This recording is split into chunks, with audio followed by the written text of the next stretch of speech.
Колко хубаво мирише, направо божествено. Уникално. Невероятна баница. Просто нямам думи. Здравейте, аз съм Лора и хайде днес да направим една протеинова баница заедно.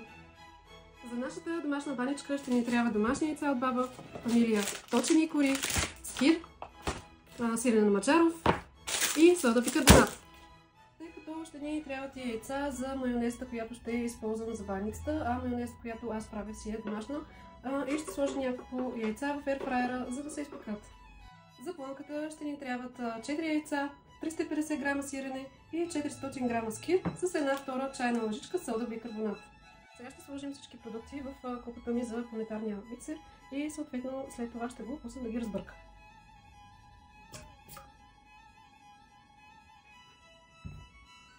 Време е да сложим сиренето.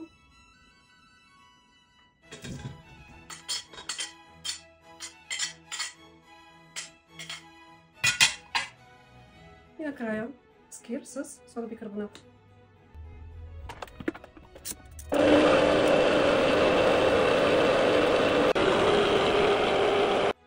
Сега ще обелим яйцата. Вече са готови и супер топли, така че първо ще ги охладя. Яйцата, когато са изпечени на ерфрайера, се белят доста по-лесно. Това съм го забелязала спрямо варените.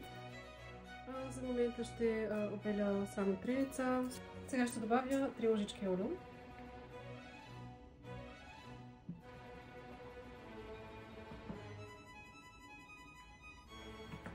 Ще добавя 1/2 лъжичка сол.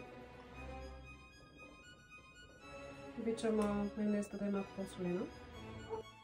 Време е за малко лимон.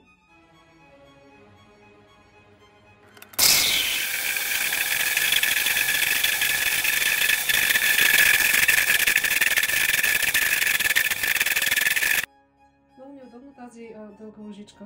С нея е доста по-лесно да махна майонезата. Но с тази цел първо ще трябва и да отвъртя по възможност над купичката, тъй като иначе навсякъде ще стане майонез.